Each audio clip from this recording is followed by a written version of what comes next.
Ora, irmãos, nós temos a certeza de que a carta aos Hebreus, ela, como uma carta que pode ser chamada até de pastoral, numa certa medida, há uma preocupação muito forte nessa carta para que aqueles que estão no Senhor não se apartem do caminho do Senhor.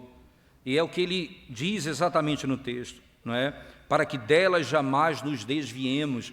Essa é a grande preocupação. E esse é um apelo pastoral que o autor da carta faz constantemente no livro, na carta aos Hebreus. Isso não é uma única vez que ele faz isso muitas outras vezes em toda a carta. E você pode perceber isso, irmãos, olhando, por exemplo, especificamente para os capítulos que se seguem. Não vamos ler todos, mas perceba como isso é uma tese muito clara. Não é? Primeiro, no capítulo 3, verso 12, ele diz assim: tende cuidado, irmãos, jamais aconteça haver em qualquer de vós perverso coração de incredulidade que vos afaste do Deus vivo. Perceba, a preocupação é para que você, que já se apegou ao Evangelho, não seja arrastado para longe, para que você não se aparte dessa realidade. No capítulo 4, só virar a página, capítulo 4 da carta aos Hebreus, verso 14, ele diz: tendo, pois, a Jesus, o Filho de Deus, como grande sumo sacerdote que penetrou os céus, conservemos firme a nossa confissão. E aqui ele descreve para que você encontre socorro em tempo oportuno. Entende? Cristo é elevado às alturas a fim de que a igreja, naquele tempo e hoje, perceba como é fácil, irmãos, se tirarmos os olhos do Evangelho, nós sermos varridos pela enxurrada da nossa própria natureza pecaminosa. Como é fácil isso acontecer. Aqui o apóstolo e o autor da carta têm essa preocupação, depois de ter elevado Cristo como aquele que é superior aos anjos no capítulo 1, agora ele mostra a gravidade de rejeitar a obra realizada por Cristo.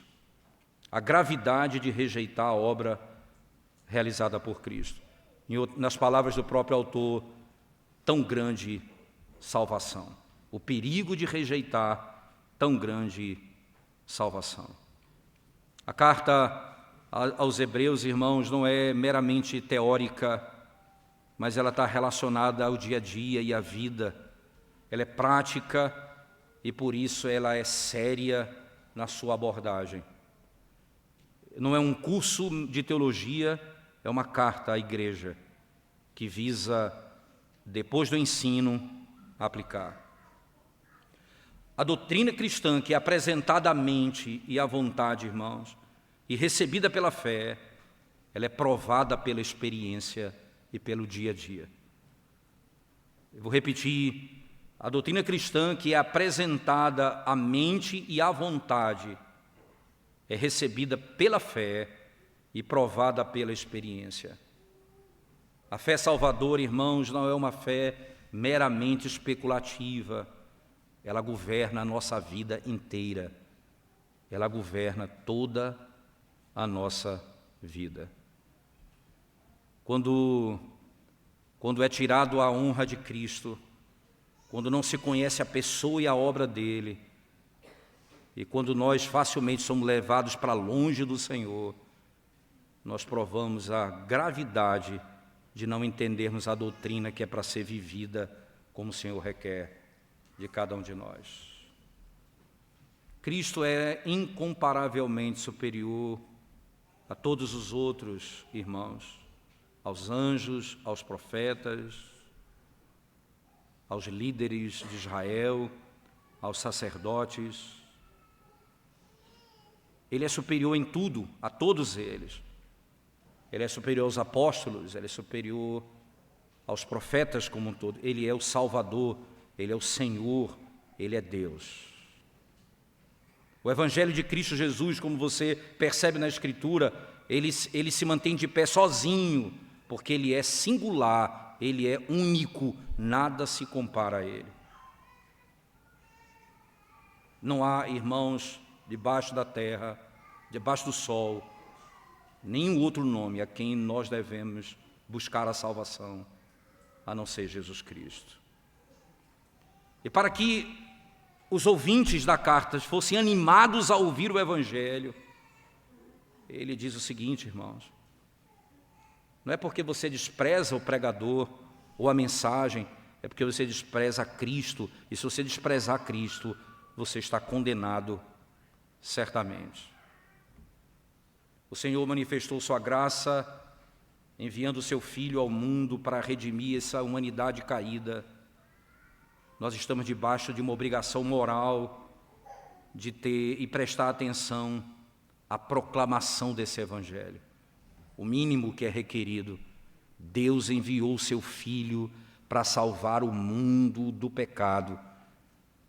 Toda a nação, especialmente a igreja, está debaixo da obrigação de prestar atenção no Evangelho de Cristo. Não haveria outra saída. E aqui nós temos então a razão, e eu queria adentrar logo ao texto dizendo o seguinte, irmãos, nesses princípios. A comparação se dá da seguinte maneira: qual deve ser o problema aqui? Porque o Antigo Testamento, a lei foi dada por anjos, ele vai dizer, o autor da carta aos Hebreus. E depois, essa mensagem do Evangelho foi dada pelo próprio Senhor Jesus Cristo. A pergunta é: qual é o ponto aqui? A lei é maior ou menor do que o Evangelho? Qual o ponto em questão? Mas a segunda questão a comparação porque o Evangelho foi dado por anjos e ele é inferior, ou melhor, porque a lei foi dada por anjos, ela é inferior, e o Evangelho foi dado por Cristo, é superior. Qual é o ponto? E aí eu queria que você prestasse bem atenção comigo num detalhe, como está posto aqui no verso 4. Preste atenção no verso 4, irmãos. Dando Deus testemunho juntamente com eles. Quem são eles aqui, irmãos? O que está descrito no verso 3. A qual, tendo sido anunciada inicialmente pelo Senhor, foi-nos depois confirmada pelos que a ouviram. Então, aqui ele está se referindo aos apóstolos, aqueles que receberam a mensagem. Então, qual o ponto? Entenda, alguns na época estão dizendo: o Antigo Testamento é maior do que o Novo Testamento, porque o Antigo Testamento foi dado por anjos e o Novo Testamento foi dado por homens. O ponto é: quem é maior aqui? Então, o que está sendo respondido, a pergunta e a questão em tela aqui é: quem é que fala no Antigo e no Novo Testamento? O ponto aqui não é apenas o meio pelo qual se chega à informação, é quem fala. E nós vimos desde o princípio que Deus fala pelos profetas e pelo Filho, como nós vimos no capítulo 1, verso 1 e 2. Mas o ponto é: será que o Novo Testamento seria inferior, porque ela é revelado por homens, não por anjos? Deus não usou anjos, mas homens nesse contexto? E é nesse ponto que entende-se o problema. E aqui levanta-se então a questão fundamental, irmãos. Deus fala por meio de anjos. Deus fala por meio do seu Filho. Os homens que falavam, os apóstolos, eles eram inspirados por Deus. E aí você tem o efeito, a característica disso. O que é que acontece com eles? Sinais prodígios, como o versículo descreve, sinais prodígios e vários milagres. Era aquilo que eles ensinavam, era ratificado por sinais prodígios e muitos milagres. O Senhor operava dessa maneira para que ficasse claramente que aquilo que era dito por eles era a palavra de Deus. Você não tenha dúvida de que é exatamente isso que está sendo ensinado aqui. Consequentemente, se havia essa dúvida no meio da igreja, e nós vamos elaborar um pouco sobre isso no decorrer do texto, se havia essa dúvida no meio da igreja, que dúvida, irmãos? O Novo Testamento é inferior ao Antigo, logo, o Antigo foi revelado por anjos, então eles são superiores aos homens. Agora, ele vai passar a explicar os detalhes disso, dando a resposta mais coerente. E aí ele diz o seguinte, irmãos: por esta razão, importa que nos apeguemos com mais firmezas às verdades ouvidas. Primeira coisa, a ideia aqui é apegar-se às verdades que foram ouvidas. O que foi ouvido, irmãos? O que foi anunciado no capítulo 1, que Deus é quem fala, que Jesus é superior aos anjos, que Ele é o Redentor, é aquele que morreu, ressuscitou, está sentado à direita de Deus Pai, Todo-Poderoso. Aqui é a descrição, Ele é superior a toda a criação.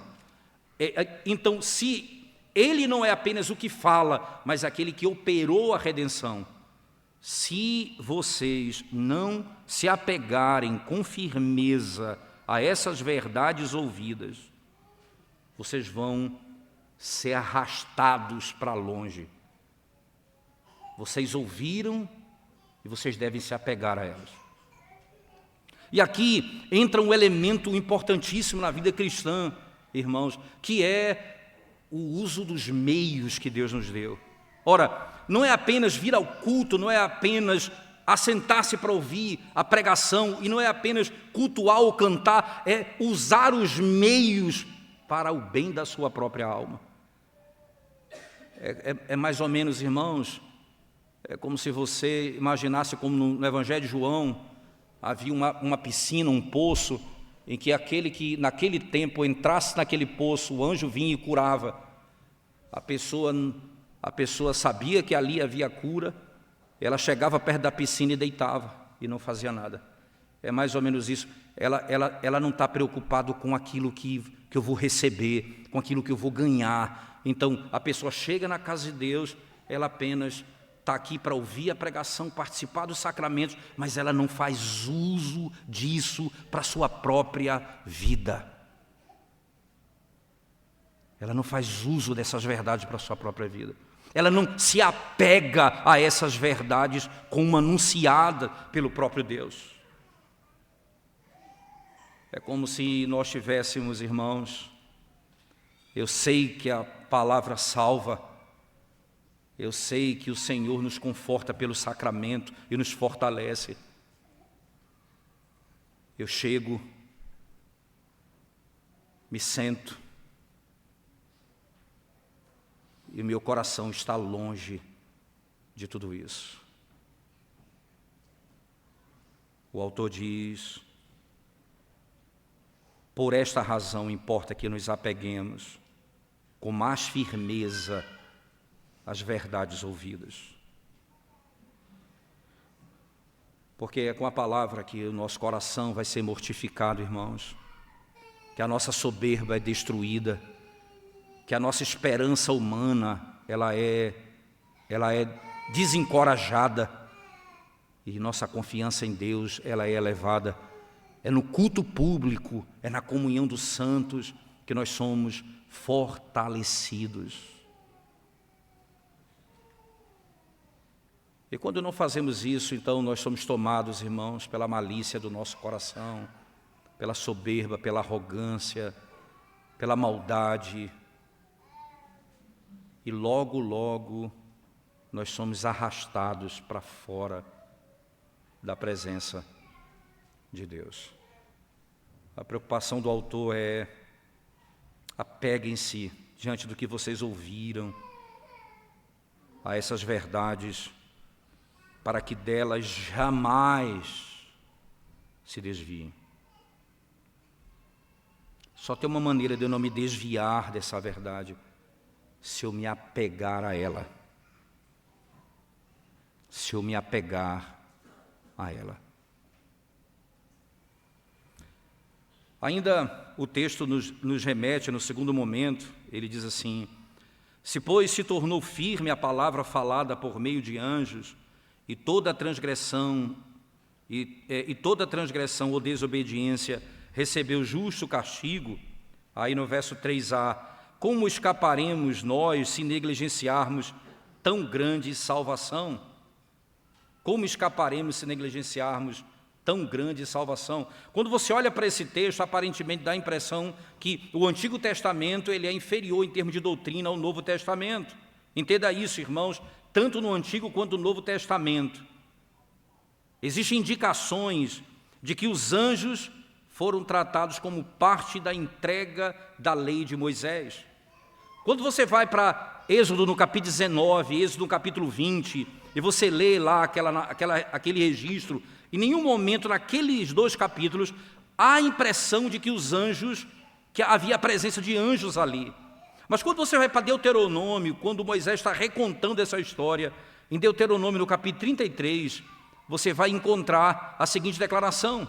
A seguinte declaração a partir do verso 1, ele diz: o Senhor veio do Sinai, ele lhes alvoreceu de Seir, resplandeceu desde o monte Parã e veio das miríades dos santos. A Septuaginta vai traduzir esse texto, as miríades de anjos. É como a Septuaginta vai entender esse texto, é o que vai compreender a seção. A mesma coisa o Salmo 68, verso 17, ele fala de milhares e milhares de anjos. Estevão, pregando o sermão no dia da sua morte, no capítulo 7 de Atos, verso 53, Estevão diz assim: a lei que foi entregue por anjos. Ora, nós não temos essa declaração em Êxodo 19 e 20, mas nós temos essa declaração no decorrer da revelação. Foi entregue por anjos. O apóstolo Paulo não deixa passar isso.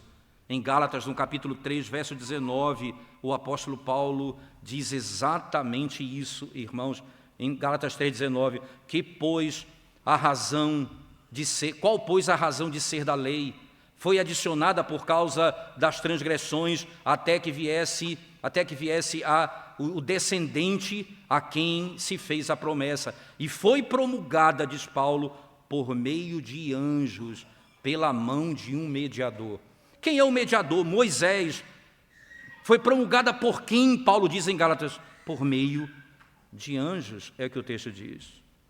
Deus falou a Moisés no Monte Sinai, usando a mediação angelical, nós temos certeza disso. E Moisés, então, irmãos, serviu como mediador entre Deus e o povo. Isso parece ser aquilo que o texto nos informa, não é?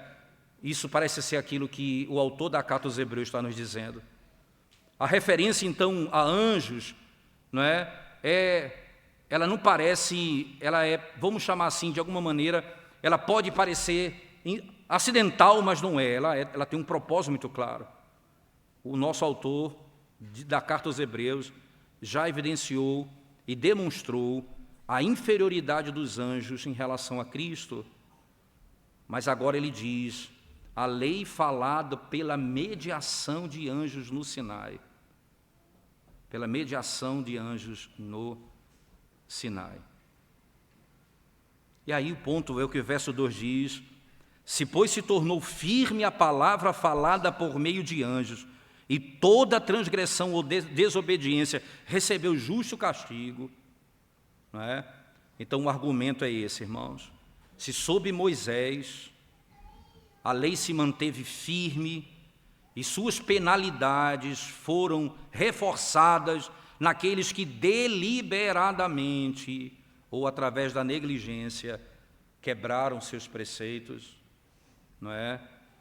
Isso então nos mostra que, de um modo muito claro, que a consequência espera aqueles que são descuidados e negligentes para com a lei e aqueles que são descuidados e negligentes para com o Evangelho.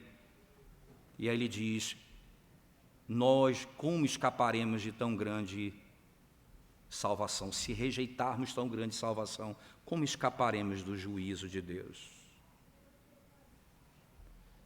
Ora, a coisa mais preciosa aqui, irmãos, é aquilo que pode ser mais reforçado no texto. Se aqueles que desobedeciam à lei de Deus recebiam punição, imagina rejeitar a Cristo e o Evangelho. Como isso nos leva logo a algumas implicações tão interessantes. A ideia equivocada que as pessoas têm de que o Deus do Antigo Testamento era um Deus irado e o Deus do Novo Testamento é um Deus de amor. E que as pessoas que cometiam um pecado e transgrediam a lei no Antigo Testamento, elas estavam destruídas, e no Novo Testamento não funciona assim. Pelo contrário, você está vendo aqui que se aqueles que receberam a lei por anjos, quando quebravam, transgrediam a lei, eles recebiam a merecida punição. Imagina se rejeitarmos tão grande salvação. Essa é a primeira coisa e fundamental, irmãos. Mas outro elemento interessante, isso mostra ainda a nossa mais profunda ingratidão. Olha, porque quando você olha para a grandeza de Cristo, para a grandeza da obra dele, como descrita no capítulo 1, do que ele fez por nós, em outras palavras, obedeceu toda a lei em nosso lugar, foi morto pelos nossos pecados, ressuscitou ao terceiro dia, está assentado onde governa do alto, no seu alto e sublime trono. Aí ele diz assim: ora, se você rejeita esse evangelho, a grandeza de Cristo, você mostra, irmãos, a mais profunda ingratidão por não conhecer o teu Cristo e a tua obra, ou se conhecendo, você rejeita Cristo e a obra dele. A severidade da vingança de Deus, irmãos, com todos aqueles que desprezam o evangelho, será muito maior. Será muito maior. Muitos escapam hoje, muitos estão muito bem, muitos estão vivendo a vida aparentemente tranquila, mas esses serão surpreendidos com o inferno, porque ouviram e não prestaram atenção e não se apegaram àquilo que Deus ordenou. A lei é santa, boa e gloriosa. Como, irmãos, como alguma coisa que Deus deu poderia ser inferior a isso? Jamais. O problema não está na lei, não é que a lei é inferior ao evangelho, não. Esse é o padrão da vida, é o padrão que Deus estabeleceu, isso revela a santidade dele. O problema está com o pecador que é transgressor da lei. E a consequência que a lei requer, irmãos, aqueles que não se submetem às ordenanças são condenados precisamente porque a lei é santa e justa, então esses são condenados pelo Senhor.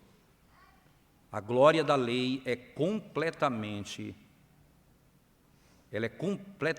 irmãos, suplantada pela glória do Evangelho, porque a lei, ela na realidade traz a morte, e o Evangelho, a vida. Se você ouve a lei que te leva à morte, você é condenado. Imagina se você rejeita o Evangelho que te traz a vida. Que te traz a vida. É verdade que o homem pecador nunca, na sua própria natureza, irmãos, será justificado pelas obras da lei, somente pela fé, através da graça de Deus em Cristo Jesus. Entretanto, a lei e o evangelho, preste atenção nisso, elas não estão em conflito um com o outro. Porque, irmãos, o fundamento da aceitação do sacrifício de Cristo por nós pecadores é a perfeição de Cristo na obediência da lei. Entenda, nunca é colocado uma contra outra. Para que a graça me alcançasse, para que a glória do Evangelho se manifestasse, Cristo veio e cumpriu toda a lei em meu lugar. A maneira para que eu seja aceito pelo Pai foi Cristo obedecer a lei perfeitamente. E você pode pensar ainda, irmãos, que através da obra do Espírito Santo, a lei que previamente foi um instrumento externo de condenação, torna-se um princípio interno, que agora está escrito, irmãos, não em tábuas de pedra, mas no coração. Porque agora o crente, aquele que crê no Senhor, ele tem agora tanto a vontade como o poder de fazer a vontade de Deus. que ele tanto desobedecia. Então agora ele tem tudo isso, ele tem a obra de Cristo, ele tem a graça, ele tem o Espírito que ele conduz à obediência. Lembra de Ezequiel 36? E o Espírito virá sobre nós e nós obedeceremos os mandamentos, os estatutos e a lei de Deus. Então, tudo eu tenho, irmãos, eu tenho a graça do poder, o poder da graça da salvação, eu tenho o poder do Espírito para amar e obedecer a lei de Deus, e eu olho para tudo isso e rejeito. É grave, é terrível, é algo que para o homem natural é a própria condenação. Essa doutrina, irmãos, da lei como posta aqui, ela precisa ser aprofundada agora na sequência do texto, como no verso 3b em diante diz assim: a qual, tendo sido anunciada inicialmente pelo Senhor, foi-nos depois confirmada pelos que a ouviram. Ora, veja que detalhe, irmãos, do texto. Perceba que primeiro foi falado por Deus através do Senhor. Veja o que o texto está dizendo. Foi falado por Deus através do Senhor. A palavra Senhor aqui, letra maiúscula, referindo-se a Cristo, literalmente. Aquele que é o mediador e aquele que a salvação encontra-se nele. A mensagem falada por Deus através dos anjos no Monte Sinai, exatamente balanceada aqui pela declaração de que o Evangelho foi falada por Deus através do Senhor. Vou repetir, a mensagem falada por Deus através dos anjos no Sinai, exatamente aqui equilibrada e balanceada pela declaração de que o Evangelho foi falado por Deus através do Senhor. E aqui nós temos a lembrança, irmãos. Ele vai falar que isso foi entregue por apóstolos. Eu que podia pensar, esses apóstolos não são anjos? Então, o Antigo Testamento é superior ao Novo. E Paulo está dizendo, não, quem falou foi Cristo. Os apóstolos, eles foram inspirados por Deus, mas quem falou foi Cristo. Deus falou por Cristo à igreja. É superior aos anjos nesse sentido, não é?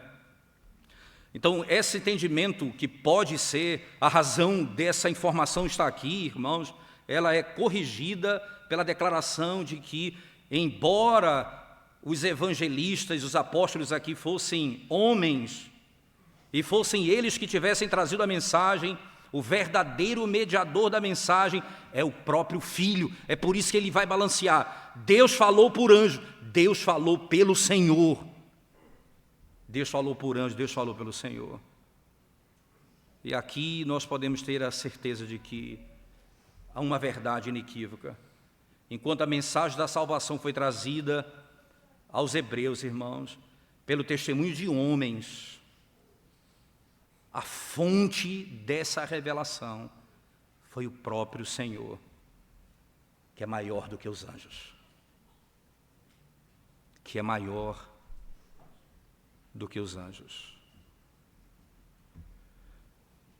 Através dos anjos e através do Senhor. Quem é que fala nos dois casos? Deus. Mediado por quem, irmãos? Anjos. E agora, pelo Senhor. Mas pode alguém perguntar ainda, mas o próprio Filho não é Deus?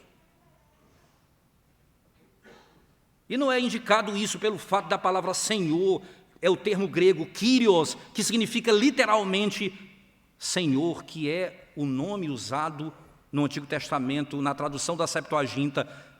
Quando traduz a palavra Iavé, eles traduzem o nome Kyrios, que é exatamente o termo para Deus, Senhor. Deus falou por meio do Senhor, que é Cristo. E você vai entender ainda um ponto interessante aqui. Como é que pode a mediação ser intencionada no caso do filho, irmãos. Como é que Jesus é Deus e ao mesmo tempo Ele é por meio de quem Deus fala.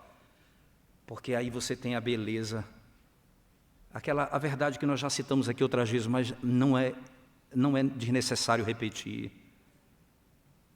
Quando nós vamos para Mateus 28, toda a autoridade me foi dada.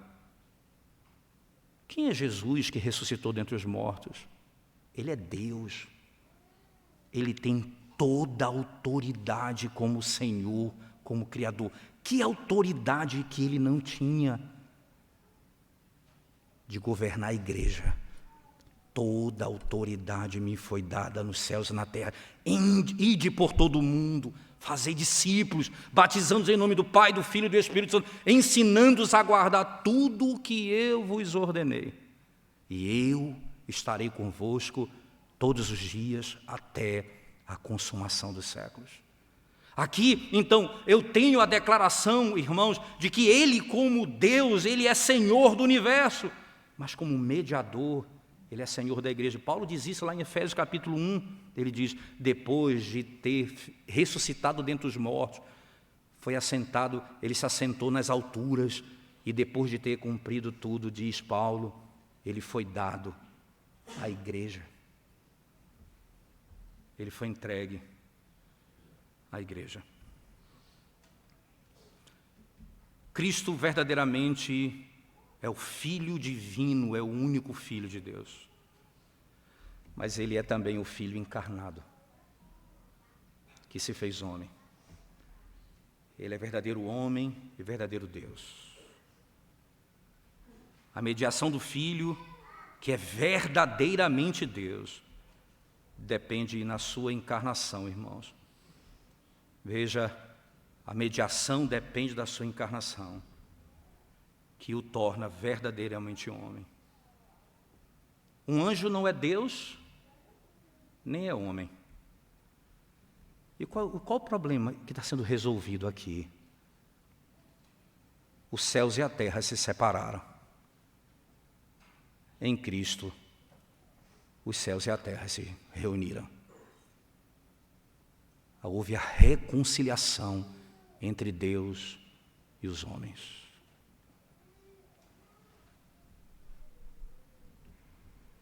Ele é superior, Ele é glorioso, e ninguém mais poderia fazê-lo, senão aquele que é verdadeiramente Filho de Deus.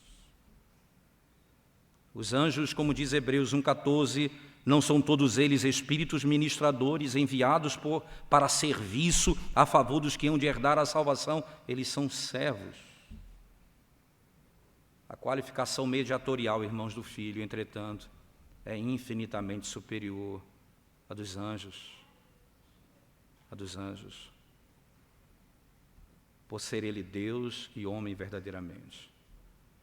Ele é, de modo singular, qualificado para operar reconciliação entre Deus e os homens. Um comentarista diz, como Deus, o Filho encarnado, é supremo em poder e graça, em contraste com a impotência e a falta de recursos da humanidade caída. Como homem, o Filho encarnado é capaz plenamente de identificar-se com a humanidade e, de modo particular, colocar-se no lugar deles para sofrer a divina punição pelo pecado deles na cruz do Calvário e assegurar a eles a verdadeira redenção. Em Cristo, o aspecto mediatorial é levantado a uma categoria eterna. Moisés se levantou como mediador. Uma categoria temporária.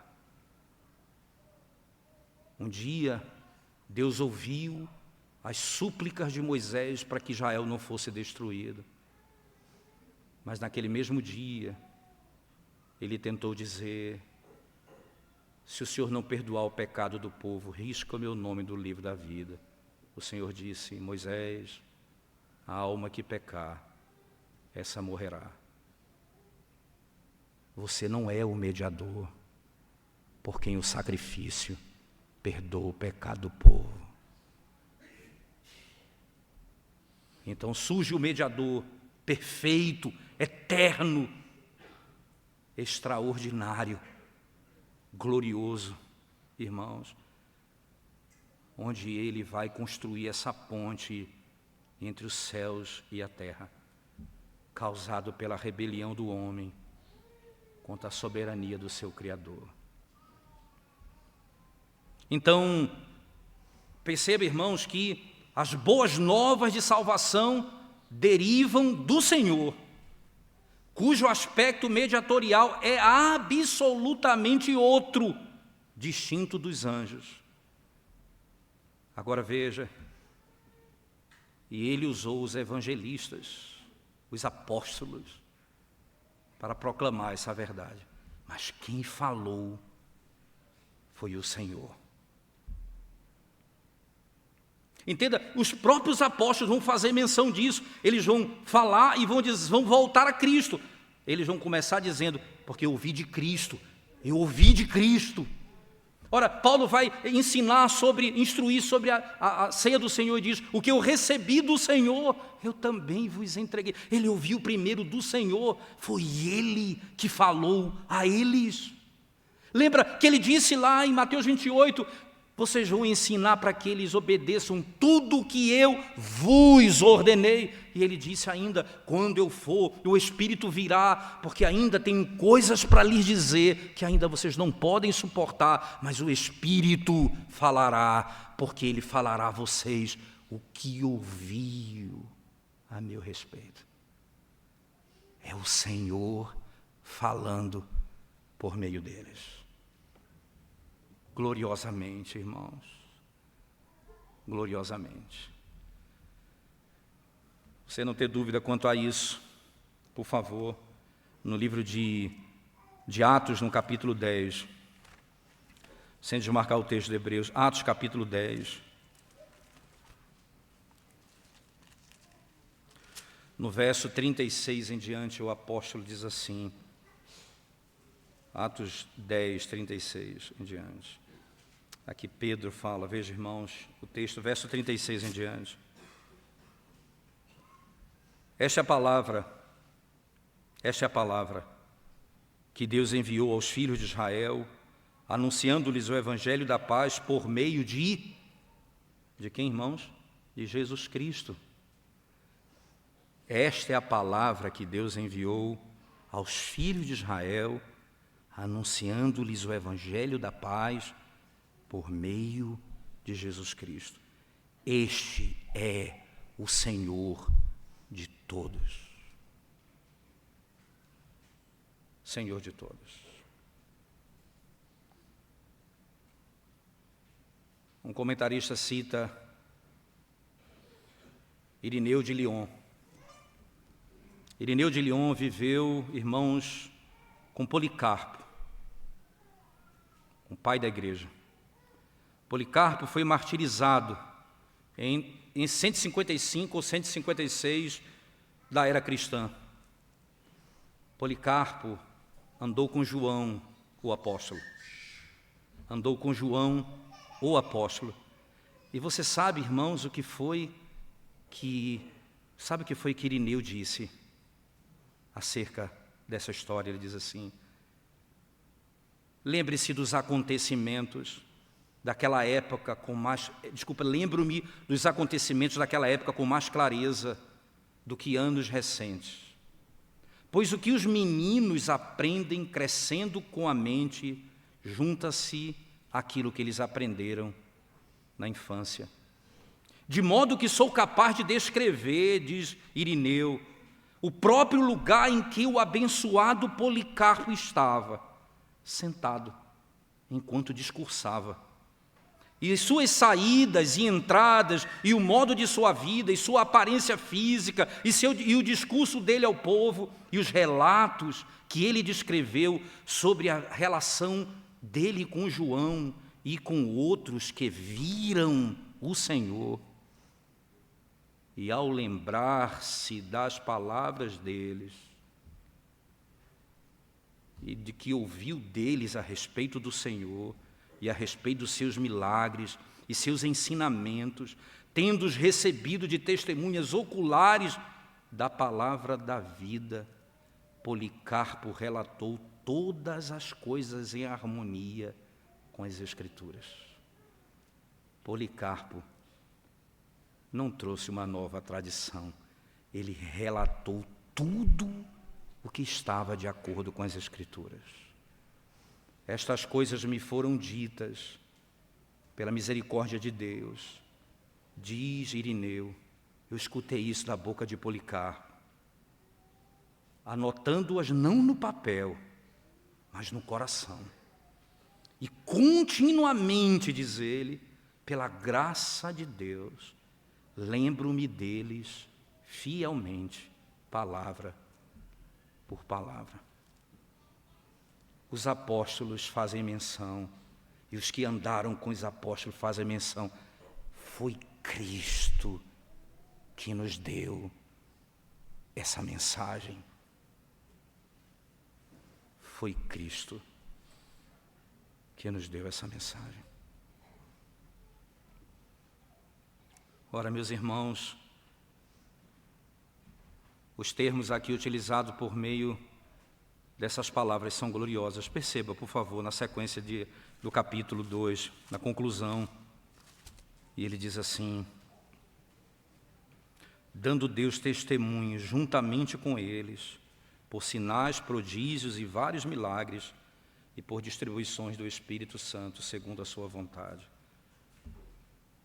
Deus falava por meio de Cristo, e aqueles que recebiam confirmavam a mensagem por sinais, prodígios e milagres. O que significam palavra? Essas palavras não são usadas aleatoriamente, irmãos. O que significa a palavra sinal, como o texto descreve aqui? Sinais, não é? É a palavra, irmãos, consistentemente usada no quarto evangelho, isto é, em João, para as obras miraculosas e milagrosas de Cristo. Indica que o evento não é uma ostentação vazia de poder, mas é cheia de significado. Aponta para além dele, para Cristo. O sinal aponta para Cristo. Aponta para Cristo. Segundo, ele diz no texto ainda, ele descreve sinais, prodígios. Essa palavra prodígios aqui literalmente, irmão, significa que é algo que está além do... que ela é, vamos chamar assim, tem um aspecto sobre-humano. Ela é algo que está acima da capacidade humana. E isso, então, produz no homem algo que é a maravilha da parte daquele que vê. Aquele que vê o que acontece fica maravilhado com o que percebe. Porque está além da capacidade humana de mesmo compreender. E por último, a palavra milagre, como é usada no texto, sinais, prodígios e vários milagres. Enfatiza o caráter dinâmico do evento, irmãos, no que diz respeito ao resultado ou mesmo o efeito daquilo que foi realizado.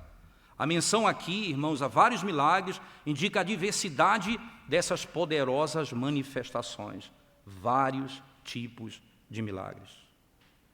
Então, juntamente com isso, entenda, irmãos, o que é que gloriosamente chegou aqui. O que chegou aqui foi, diante dos nossos olhos, é que aqueles que receberam a mensagem de Deus dada a Cristo, entende? Cristo se fala a eles confirmaram essa mensagem com sinais, prodígios e milagres. Mas não apenas isso, como o verso ainda diz, e por distribuições do Espírito Santo.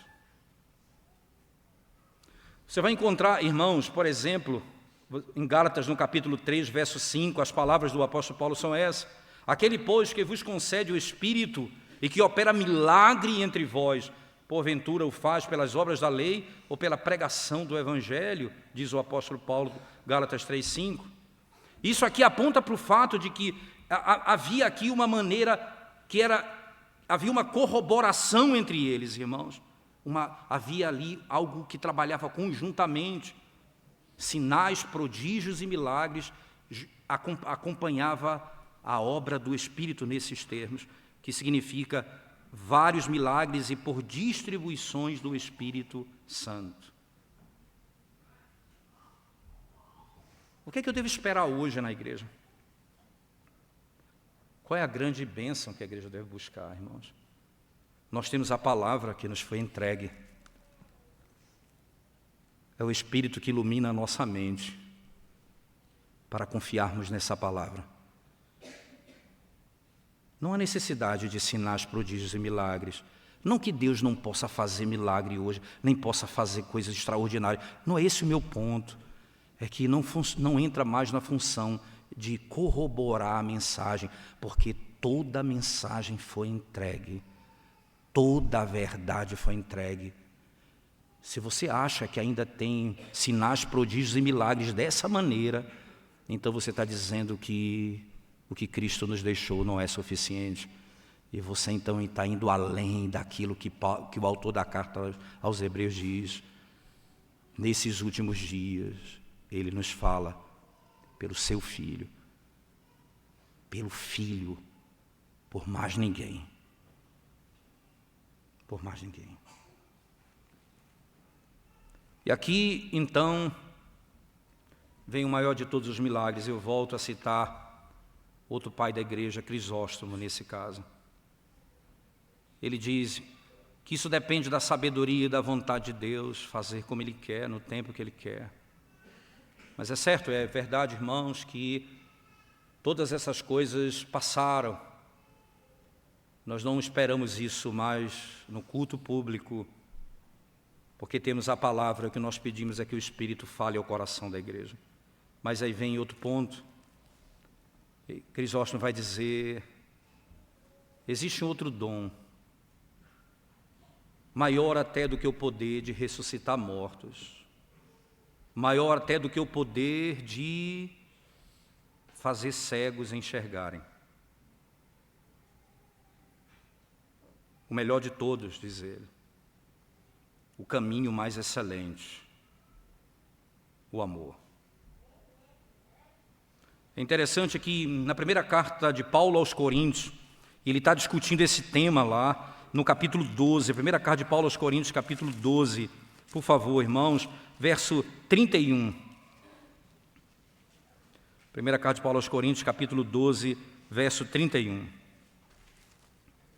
Diz assim a palavra de Deus: entretanto, procurai com zelo os melhores dons. Aí veja o capítulo 13, verso 1. E eu passo a mostrar-vos ainda um caminho sobremodo excelente. Ainda que eu fale a línguas dos homens e dos anjos, se não tiver amor, serei como bronze que soa, ou como símbolo que retine. Ainda que eu tenha o dom de profetizar e conheça todos os mistérios e toda a ciência, ainda que eu tenha tamanha fé a ponto de transportar montes, se não tiver amor, nada serei. E ainda que eu distribua todos os meus bens entre os pobres, e ainda que entregue o meu próprio corpo para ser queimado, se não tiver amor, nada disso me aproveitará. Nada disso me aproveitará. Eu passo a mostrar a vocês um dom mais excelente. Mais excelente. O amor, diz Paulo aos Gálatas, é descrito por ele assim: a fé opera pelo amor. O amor não está dissociado daquilo que eu creio.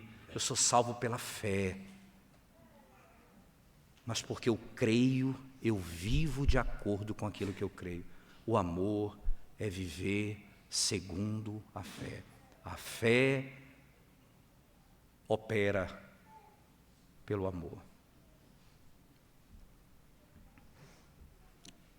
Ele diz assim, eu concluo: sejamos então zelosos na busca por esse dom. Ele diz, mesmo que sejamos incapazes de fazer baixar uma febre, nós não somos de modo nenhum inferior a Paulo e Pedro e aqueles que ressuscitaram mortos. mesmo que sejamos incapazes de baixar uma febre, se amarmos pela fé uns aos outros. Mas ele continua ainda, mas sem esse amor, embora eu realize coisas e milagres maiores do que os apóstolos, mesmo que eu me exponha a perigos inumeráveis por causa da fé, ainda que eu faça e venda tudo o que eu tenho e dê aos pobres, sem amor não haverá proveito algum. Proveito algum. Agora, o que passa e o que deve esperar, que nós devemos esperar, irmãos, é essa a glória desse Evangelho. O que fazemos quando ouvimos esse Evangelho? O que fazemos quando ouvimos acerca desse Cristo, irmãos? Como nós nos apegamos a essas verdades? Para não nos desviarmos do caminho.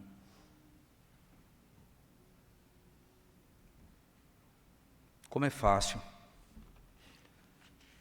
E daí nós lemos hoje, na capa do boletim, quais são as circunstâncias agravantes que tornam pecados mais odiosos do que outros.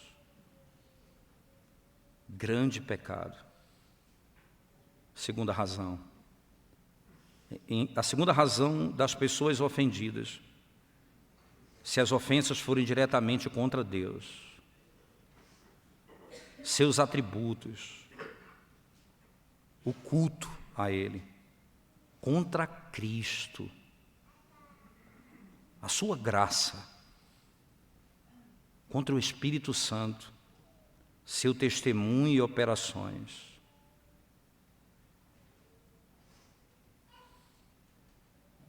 É grande o pecado de rejeitarmos tão grande salvação.